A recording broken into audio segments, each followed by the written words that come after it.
Hello, je suis Léna, passionnée de bien-être, mieux vivre et spiritualité. J'ai créé ce podcast pour faire connaître au plus grand nombre des méthodes alternatives pour aller mieux, que ce soit physiquement ou mentalement.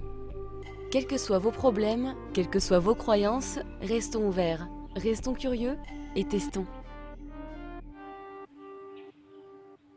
Bonjour à tous, et voici la suite du témoignage de Sophie Hoffman sur le cancer du sein. Bonne écoute.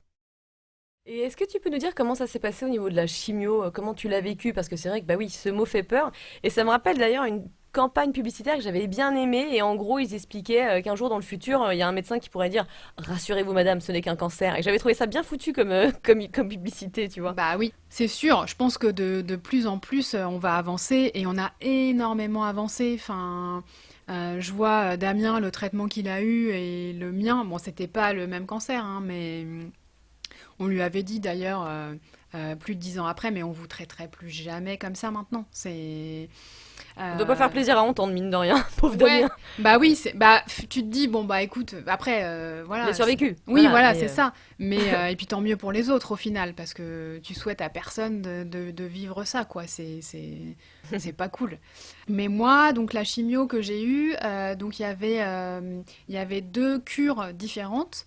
La première ça s'appelle AC, bon c'est des termes réduits hein, parce que sinon je sais AC, je sais plus quoi. Donc là, il y avait quatre injections espacées de 15 jours. Et c'était un protocole dense. En gros, on attaque assez fort. D'après ce que j'ai pu analyser, en fait, plus il y a d'écart entre les doses, plus c'est des doses fortes. d'accord. Parce qu'il faut que le temps que tu te remettes et tout ça. Donc là, c'était deux poches différentes, parce que du coup, la chimiothérapie, moi, enfin, même si ma mère, tu vois, en avait eu, j'avais pas. Je pense qu'il y a un côté aussi un peu déni. Bah, J'ai ouais. pas souvenir de l'avoir accompagnée. Je pense que je l'avais pas accompagnée. Mais c'est donc une petite poche de perfusion, donc du produit liquide qui passe par un cathéter. Donc c'est un petit boîtier en fait qu'on vient placer sous la peau. Pourquoi? Parce que les veines en fait ne peuvent pas supporter le produit. Il est trop fort en fait. Donc si on passe par les veines du bras, ça fonctionne pas, ça abîme beaucoup trop les veines. Donc en fait, le cathéter, il est relié directement au cœur. Et Hmm. il y a un petit fil, enfin qui passe, on le voit pas quoi, mais et Pas donc très agréable, quoi, quand même. ouais, non, c'est un peu bizarre. Alors c'est marrant parce qu'il y a des femmes qui vont vraiment fixer leur cancer sur on appelle ça chambre injectable, cathéter, boîtier. Elles vont fixer là-dessus. Moi, j'avais aucun sentiment pour ça. Bon, tant mieux. Ouais, franchement, mais en fait, c'est marrant parce que j'avais lu des témoignages. Je crois que c'était le magazine Rose voilà, qui avait recueilli des témoignages de femmes sur leur histoire avec la chambre injectable. Et bah, je m'étais dit, mais moi, bah, il était là, ok, pour moi c'était utile quoi. Enfin, Et tu le gardes tout le long de la chimio, évidemment. tu le gardes tout le long de la chimio et on te le retire quand on sait que voilà, il y a moins de risques que ça reprenne. Donc on peut attendre un petit peu Hmm. avant de le retirer. Et donc la chimio, ouais, ça passe par là. Donc j'ai eu 4 séances espacées de 15 jours. Et après, j'ai eu 12 injections d'un produit qui est connu qui s'appelle le Taxol, qui fonctionne très bien, qui est un très très vieux produit de chimiothérapie. Et là, c'était toutes les semaines pendant 12 semaines. D'accord. Donc il est beaucoup moins fort. Donc les effets sont plus sur le long terme. Enfin, t'es moins plombé d'un coup, mais t'as des petits trucs relous souvent. Alors c'était quoi justement, ouais, par rapport d'ailleurs à tes deux types d'injections, c'était quoi tes effets secondaires, toi? En fait, t'es dans un état, surtout là, le lendemain et surlendemain, dans un état d'avant-grippe. Tu sais, le, Hmm. le moment où tu sais que tu vas... Enfin, tu t'es. T'as des frissons, t'es pas bien, Ouais, tu t'es sens qu'il y a quelque chose. fébrile, t'es pas bien. Je l'ai beaucoup dit dans mes épisodes, t'as la flemme, tu vois, Sur ton canapé, quoi. Ouais, Ou t'es ton sur ton lit. canapé, t'as pas envie de... Enfin, moi, je me rappelle une fois, j'arrive faire pipi, j'ai attendu une demi-heure, j'arrivais pas à y aller, en fait. J'avais trop la flemme, c'est... Et moi, c'était beaucoup centré au niveau du ventre aussi, des maux de ventre. Donc, c'est des trucs qu'on connaît, en fait. C'est euh, pas bien, un peu mal de tête. En plus, moi, j'avais un médicament contre les nausées qui en fait est un... comment ça s'appelle Je crois que ça s'appelle neuroleptique. En fait, tu sais, c'est le genre de médicaments qui sont là pour soigner quelque chose et on se rend compte qu'ils ont d'autres effets. Ah oui, oui, oui. Par exemple, un antihistaminique qui va être aussi... L'Atarax, par exemple, qui est un antihistaminique, il aide aussi à être moins angoissé. Hmm, Mais à la base, c'est un antihistaminique. hmm. Et donc ce truc, ça s'appelle Emend, et je devais en prendre le jour, enfin 1 heure avant la chimio et les 2 jours suivants. Donc ça te met dans un truc t'es un peu cassé quoi, tu vois, Brouillard, quoi. Ouais. un peu brouillard, ouais. Ça, les maux de ventre. Après, j'avais des piqûres pour booster les globules blancs parce que vu que ça attaque les globules blancs, bah, ils te donnent un truc pour éviter que ça chute trop. Et là, en fait, ça vient puiser dans la moelle osseuse. Donc, tu as des douleurs au niveau du dos. Oh là là, ouais. Et je me rappelle, par exemple, genre j'avais certaines positions, bah, tu sens comme un truc, tu vois, genre un petit coup comme ça. Un coup qui remonte? Ouais, un coup Un qui petit coup remonte rapide du dos qui remonte? un peu électrique, quoi, Ouais. Hmm. par moment. Et après, c'est comme si tu avais une jauge d'énergie. Tu vois, en temps normal, bon, bah, tu te reposes, tu remontes ta jauge jusqu'à 10, on va dire. Là, c'est comme si t'étais bloqué à 5, quoi. Ouais. Tu peux pas remonter au-delà de 5, c'est pas possible. Donc, ça s'épuise vite. Et après, bah, une fatigue musculaire. Tu sens que t'as du mal à faire des trucs. Comme si t'étais âgé, en fait. Enfin, Ouais. moi, en fait, c'est marrant parce que par moment, on était amené à se déplacer ou aller dans des magasins. Et en fait, tu cherches les fauteuils, quoi. Ouais. Tu cherches les sièges pour faire des pauses. Tu te rends compte qu'il n'y en a pas beaucoup. Et là, tu Non. te mets dans la tête de quelqu'un qui peut avoir soit un handicap, soit qui est âgé et qui a juste envie de faire une pause. Et moi, ça m'est arrivé plein de fois de me mettre sur un espèce de tabouret qui n'était pas du tout là pour ça, mais juste parce que tu as besoin de t'arrêter, quoi. Donc, c'est des trucs comme ça, Hmm. de Ouais, je comprends, je la te rejoins fatigue par globale, rapport à quoi. ça. Ouais, oui, Parce que pareil, tu sais, j'avais des problèmes donc je pouvais pas marcher en fait et donc du coup pareil si j'étais debout j'avais trop mal très rapidement et donc tout de suite je repérais, je recherchais dans un magasin même effectivement au bout d'un moment j'en avais rien à faire, c'est-à-dire que même si c'était un siège pour représentation, ouais, bah, je m'asseyais quand même dedans ouais. parce qu'en fait il y avait pas d'autre siège quoi et moi j'avais besoin de reposer mes genoux quoi. Donc je comprends très bien ce que tu veux dire et oui il y en a pas beaucoup. Il n'y en a pas beaucoup. Enfin, c'est Non. vraiment... ça coûte pas grand-chose, je pense. Non, c'est fou, mais de toute façon, encore une fois, hein, on s'en rend compte que quand on a le problème, c'est toujours la même chose, tu Exactement, vois. exactement. Et au niveau de l'appétit, toi, c'était comment? Franchement, ça a été. Après, bon, je pense que le médicament, en fait, j'ai pas eu ça venait pour contrer les nausées, donc moi, ça a bien fonctionné. Tant Après, mieux. t'as un état un peu barbouillé, tu vois, le truc où bon, t'as pas... Moi qui adore le chocolat, bon là, ça me faisait pas trop envie. Mais je trouve que ça dure pas très longtemps et c'est ça qui est aussi fabuleux, c'est de voir à quel point le corps ne demande qu'une chose, c'est de se remettre en état. T'as Se l'impression... régénérer, se reposer. Ouais, t'as Ouais. l'impression il y a un élan, quoi. Il y a un truc où t'encaisses et après, assez vite, et surtout quand t'arrêtes les traitements, tu te rends compte de ça, bah, à la fin, t'as du mal à marcher au niveau musculaire, en fait. T'es fatigué. Moi, j'avais l'impression, en fait, qu'on me poussait les cuisses, que Mm. j'avançais et qu'on me poussait. Et, et du coup, après, tu vois ton corps qui reprend, qui... Enfin, c'est assez fou, quoi. La force vitale, ouais, la Ouais, vitalité qui exactement, la revient. force Bah vitale, ouais, ouais, non, ouais. mais complètement, hein. Ouais, ouais. C'est un être vivant, c'est fou.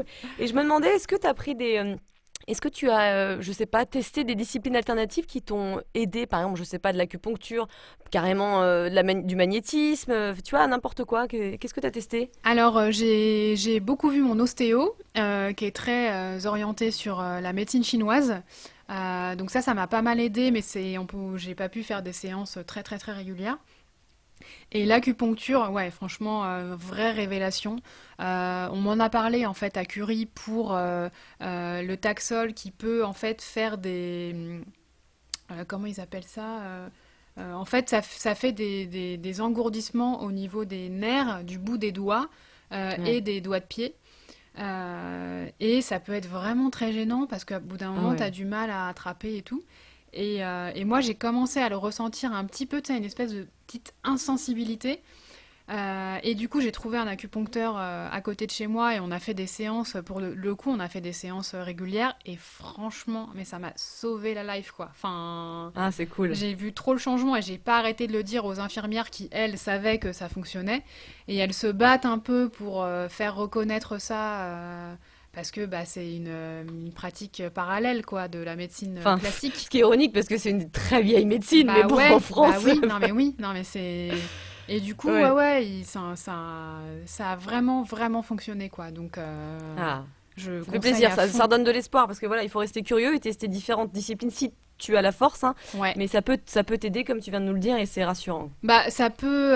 Enfin, c'est très bien en parallèle, mais on soigne pas un cancer avec des médecines parallèles. Et on peut aussi passer ce message-là, c'est que... Enfin, tu vois, on entend parfois des choses sur le jeûne, par exemple, qu'il faut jeûner avant une chimio et tout ça. Euh, il faut quand même faire attention et être très encadré et surtout communiquer avec son oncologue, donc qui est le Ouais. médecin qui donne le traitement de chimiothérapie.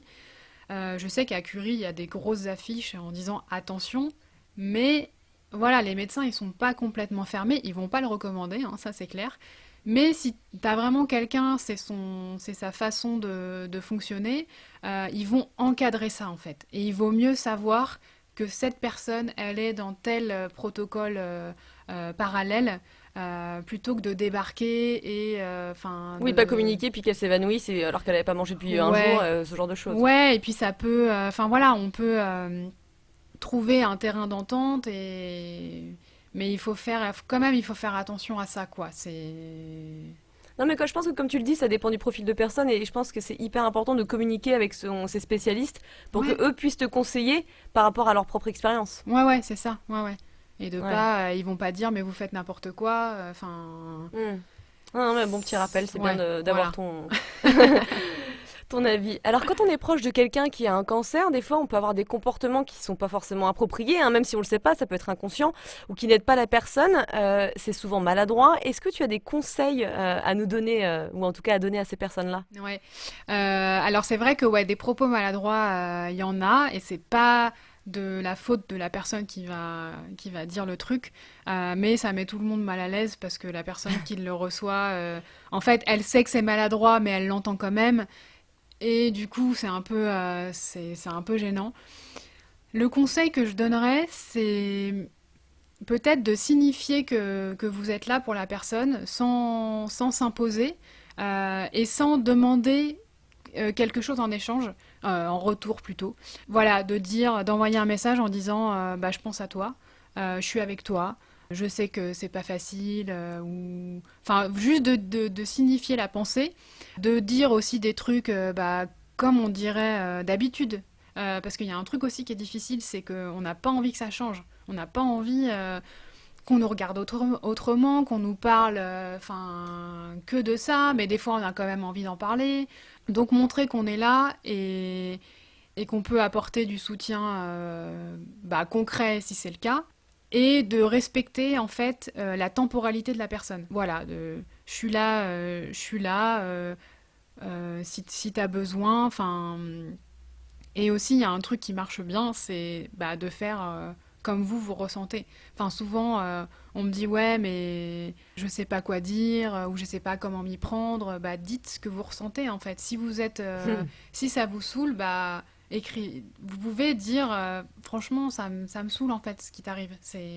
Ça me touche, ça. Bon, après, si ça vous fait vraiment peur, évitez de le dire.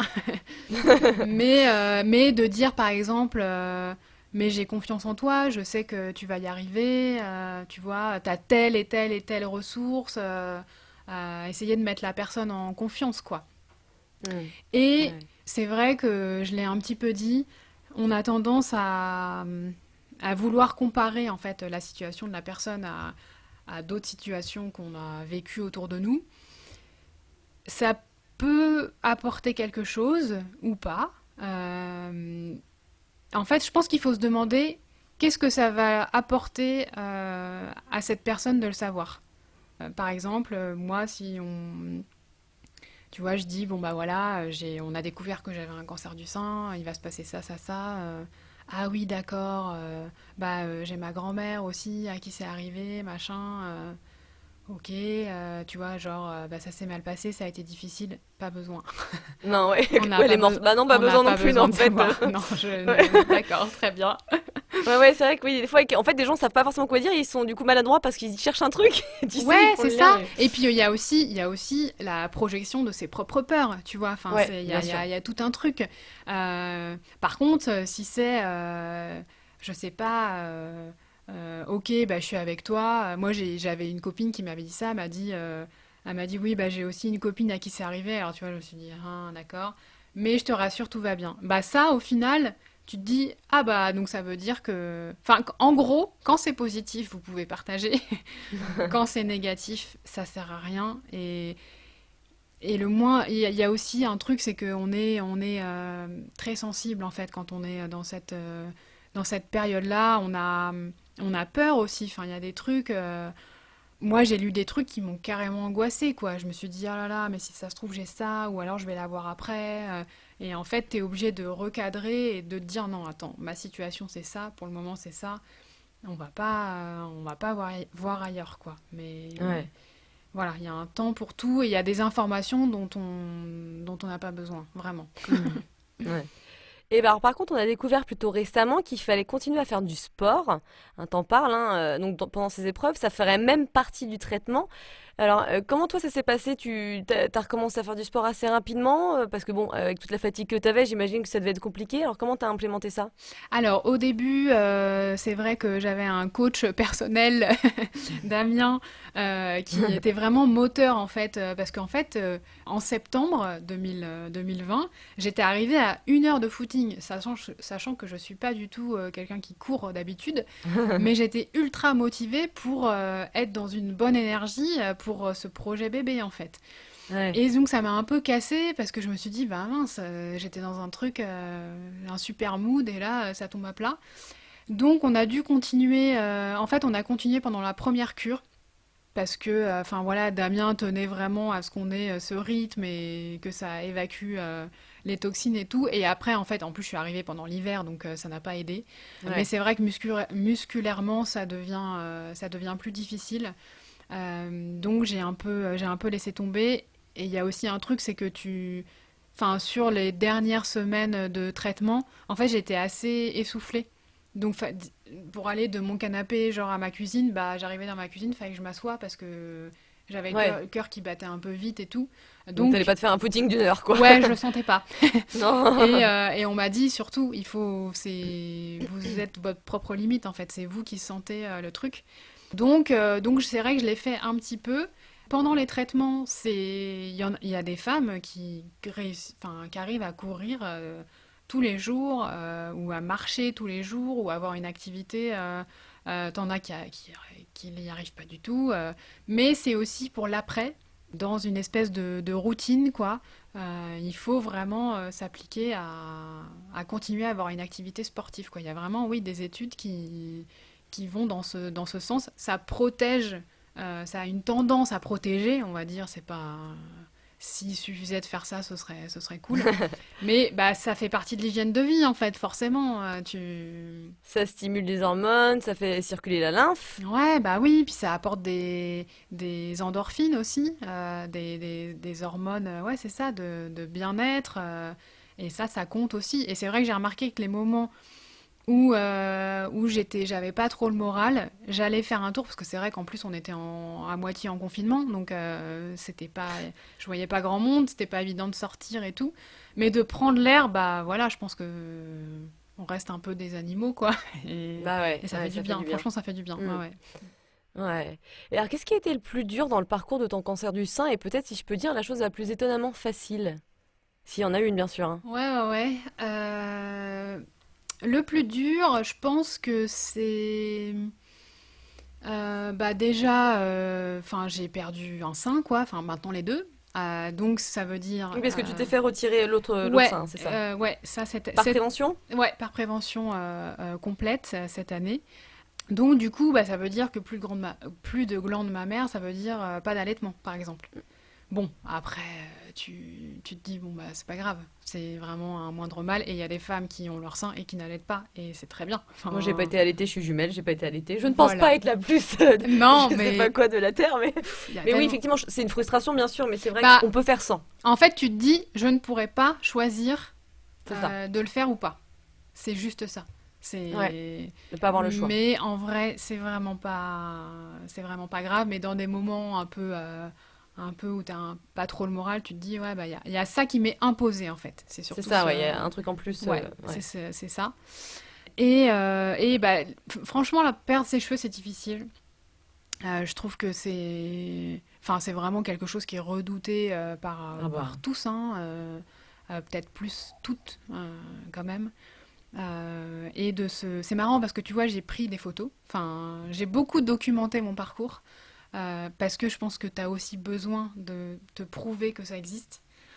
Et en fait, quand je les revois, je me dis, j'étais chauve, quoi. Tu sais, il y a un truc, je me dis, bah ouais, en fait, j'étais chauve. Tu vois, on disait le cerveau tout à l'heure qui se rend pas compte de certaines Ouais. choses à un certain moment. Bah, Ou qui oublie aussi, qui oublie vite, ouais. ouais, je sais que j'étais chauve, tu vois, je me suis vue chauve. Enfin, c'était moi, j'avais pas l'impression de voir une autre personne. Mais c'est Tes cheveux là. ont repoussé maintenant? Ouais, ouais, ouais, ouais, ouais. Ils ont repoussé en fait au moment de la deuxième cure, qui est moins toxique, donc du coup elle est aussi moins forte, et on m'avait dit. Et ouais, donc à partir du mois de février, ils ont commencé à repousser, et donc là j'ai des magnifiques boucles qui n'étaient pas du tout. Enfin, j'avais les cheveux archi raides, donc Ah, c'est ça c'est vraiment marrant. Enfin, c'est ah assez oui, c'est classique, rigolo. Donc là, c'est tes mais vrais cheveux qu'on voit? là c'est mes vrais cheveux, ouais. Ouais, Ah, ouais. c'est marrant. On peut tirer dessus, ils ne partent pas. Ouais. Ah, c'est super. Bah voilà, Ah tu vois, ouais. t'as changé de coupe. Ouais, ouais, j'ai changé de nature de cheveux. Ouais, c'est fou, ouais. Et donc, ouais, non, ça c'est difficile. Après, les cils aussi sont partis, mais alors vraiment après les traitements. Donc, ça c'est chiant parce que enfin, t'en avais l'impression d'en avoir fini. Et c'est vraiment quelque Ouais. chose qui me stressait parce que j'adore me maquiller les cils. Et Et je. t'as pas essayé les fossiles, du coup? Alors, je sais pas si t'avais la tête à Non, ça, hein, mais... j'ai pas essayé les fossiles parce que, en fait, ta peau aussi, elle est fragilisée. Ah oui, d'accord. Ouais, ouais. Tu mets pas de la colle dessus, Et quoi. j'avais pas envie de rajouter un truc, et puis je suis un peu, enfin sur les yeux, je fais attention, tu vois. Je me suis dit, bon, c'est peut-être pas le moment. Mais bon, bah voilà, ça repousse, hein, donc c'est ça qui est aussi, tu vois, l'élan vital, il est là, il passe aussi par ça, quoi. Et donc ouais, je dirais ça quand même, c'est pas, ça Pas reste quand anodin. même difficile et inévitable en fait. Enfin, il y a des chimios, il y a quelques Oui, chimios qui maintenant, tu font que sais, ils mettent du truc tu... froid, là, d'espèce de casque Ouais, gelé bah moi pour je récupérer les l'avais. cheveux. En fait, ça retarde la chute du cheveu. Ça a tendance à préserver le bulbe pour la repousse, justement. Mais bon, bah ça n'évite pas. Hmm. Enfin, dans certains cas, ça peut, je crois, mais ça reste quand même très rare. Il y a aussi d'ailleurs des études qui poussent là-dessus pour essayer de voir si ça a vraiment un intérêt ou pas. Hmm. Et non, mais t'as des chimios qui ne font pas perdre les cheveux. La chimio que ma Oui, mère a oui. eue, elle n'a pas perdu ses cheveux. Ouais. Donc, bon, bah c'est. Mais enfin, je pense qu'on va. Plus ça va, plus on va aller vers ça. Enfin, j'espère. Les médecins, enfin, ça les saoule aussi que les gens perdent leurs cheveux. Ils savent très bien que c'est difficile, quoi. Hmm. Donc, donc voilà. Et pour la chose la plus. C'est La plus facile, si je puis dire. C'est la pas plus forcément sûr qu'il y en ait une, hein, facile. mais Ouais, ouais. étonnamment, quelque chose qui t'a dit, ah, bah, c'était pas si dur que ça, malgré peut-être les pensées que j'avais dessus, tu vois. Ouais, ouais, ouais. Après, j'ai eu de la radiothérapie pendant 25 séances. Franchement, c'est vraiment pas grand-chose comparé à la chimiothérapie. C'est-à-dire que t'arrives, ça dure 5 minutes chrono, quoi. Donc tu retires ton t-shirt, tu t'installes. Donc ils ont fait toutes les mesures avant. Et en fait, tu as une machine avec un bras. Donc tu as un cercle comme ça et un bras. Et donc ça vient irradier ton sein donc par l'intérieur en fait. C'est indolore et invisible. Et donc ça passe comme ça. Et après ça tourne autour de toi et ça vient irradier en dessous la prothèse. Et déjà, c'est un truc, t'as l'impression d'être dans le futur, quoi. Ça tourne autour de toi sans que t'aies rien à faire. Et je me dis, bah, c'est cool, en fait, t'as des gens qui sont traités que par radiothérapie. Donc, Et tu ressens rien, toi, de spécial. bah, en fait, après, ta peau, elle rougit les cellules sont brûlées à l'intérieur. C'est pas rien, si tu veux. C'est pas.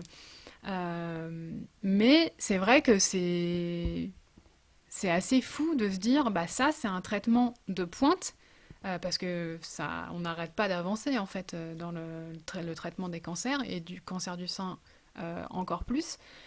Et on arrive sur quelque chose de très précis, de pas trop inconfortable, à part que tu dois rester les mains en l'air, la tête tournée. Mais vraiment, ça dure. Les rayons en eux-mêmes, ils doivent durer genre 2 minutes, quoi. Ouais. Donc ça, ouais, ça se fait bien, quoi. En plus, c'est sur la fin des traitements, donc. Et alors, aujourd'hui, t'en es où dans ton parcours? Comment ça se passe l'après, justement? Alors aujourd'hui, j'ai un suivi tous les 6 mois, du coup avec l'analyse des marqueurs du cancer du sein, donc par mon oncologue, et examen clinique, donc on regarde un petit peu la poitrine, parce que en fait il reste toujours un tout petit peu de glande mammaire, donc voilà, on est en médecine, donc il n'y a pas de risque zéro de récidive, mais voilà, on a tout fait pour que logiquement ça n'arrive pas. Et il y a aussi une surveillance au niveau des ovaires. Donc ça, c'est une échographie pelvienne, donc avec une sonde pour vérifier un petit peu la taille des ovaires. Mais bon, c'est vrai que c'est le cancer des ovaires, il est très difficile à détecter en fait. Ça, ils savent que c'est compliqué. Donc il y a cette échographie qui est là, qui est pas méga sûre, mais bon, on la fait quand même parce qu'ils peuvent pas ne rien faire. Et donc après, l'idée, c'est que une fois que j'aurai eu mes enfants, bah je retire mes ovaires en fait. Ouais, Vu bah que oui, le ouais. risque il est là, là j'en ai besoin, mais du coup on les retire et une fois que les seins et les ovaires sont retirés, bah t'éloignes quand même le risque. Tu passes à 0,02% je crois Ouais. de risque par rapport à 80%. Voilà, tout est dit. Voilà. Et t'as des femmes d'ailleurs enfin, j'ai des cousines qui ont fait ces opérations en préventif, Mm. se sachant porteuses de la mutation. Elles ont retiré, bah, comme Angelina Jolie, hein, je crois que c'est ce qu'elle a dû faire aussi pour les ovaires. C'est-à-dire que avant de déclarer un cancer, une fois que tu as eu tes enfants et que tu n'as plus besoin de tes ovaires, tu retires les ovaires et les seins et du coup, t'es Mm. tranquille, entre guillemets, quoi. Ouais, ouais, non, mais je comprends. Ouais, ouais, ouais. Et donc le suivi, c'est ça. Suivi, voilà. Tous les 6 mois, je crois. Je crois que c'est tous les 6 mois pendant 5 ans. Et tous les ans après, à vie. Parce qu'en fait, 5 ans, c'est le temps où ça récidive le plus.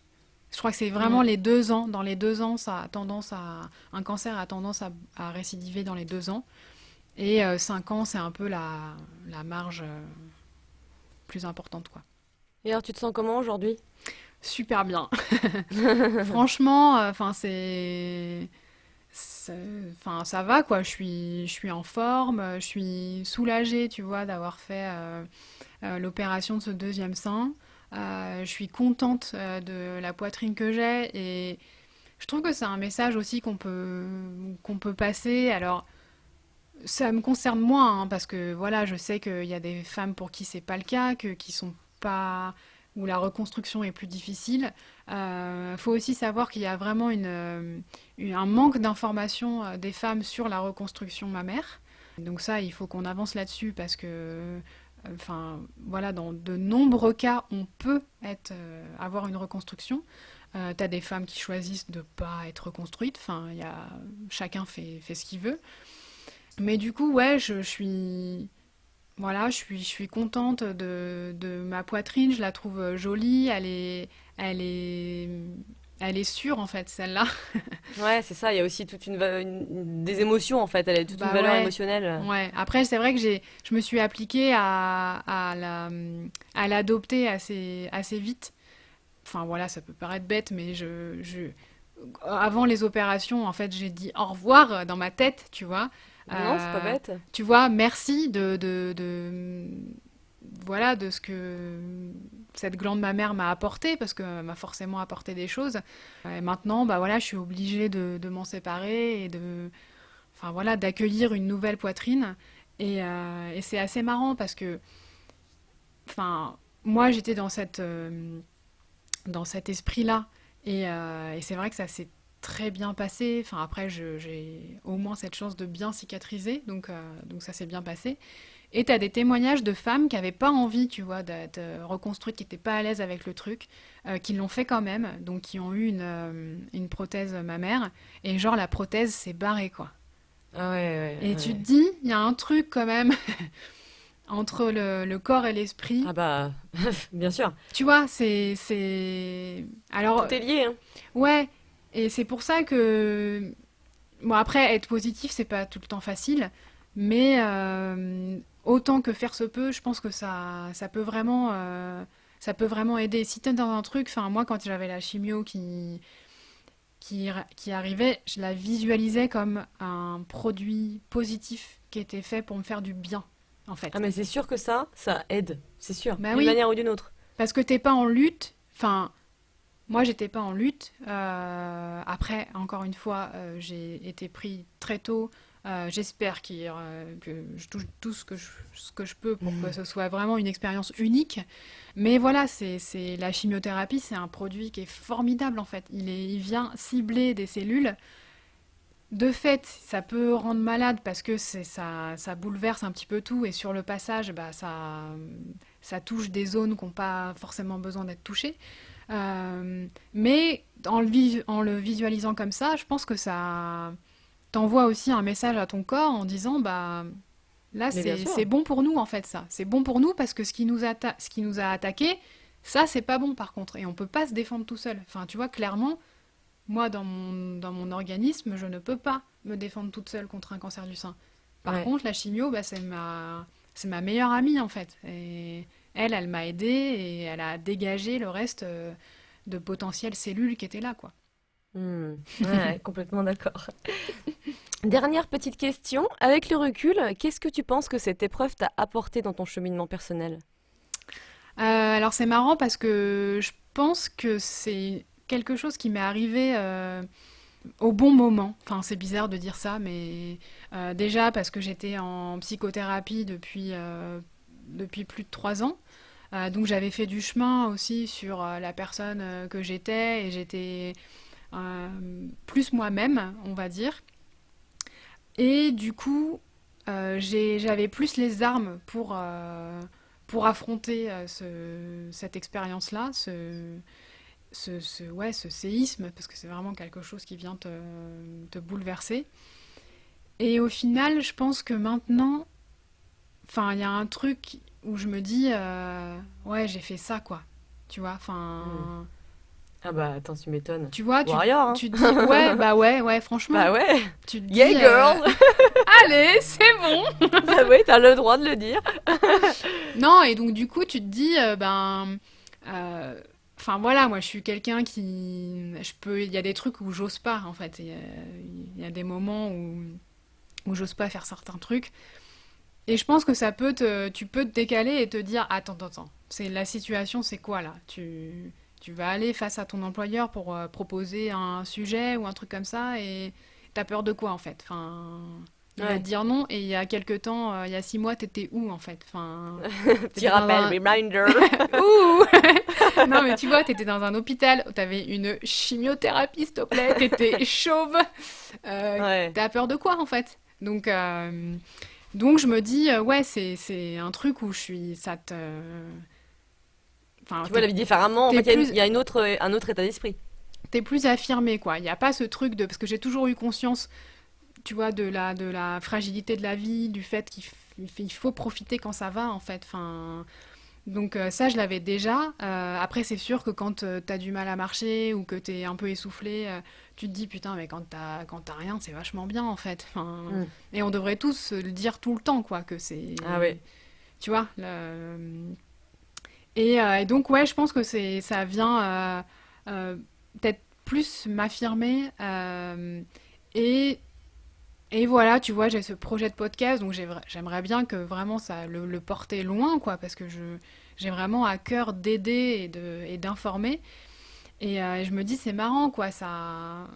J'ai ça qui m'arrive dans ma vie personnelle et j'en fais Un podcast, ouais. ouais, tu vois, un produit qui est aussi euh, mon Ton expertise histoire. aussi professionnelle et ouais, une histoire, ouais, c'est... Mm. Donc voilà, ça apporte plein de positifs. Franchement, ça Mm. a plein de positifs. En tout cas, on a hâte de te voir avec un petit baby en Oui, plus. ce sera peut-être My Baby Story, tu vois, Bah voilà, c'est clair. on ne sait Après My pas. Boob. C'est ça. Merci beaucoup, Sophie. Bah avec plaisir, Léna. Avec grand plaisir.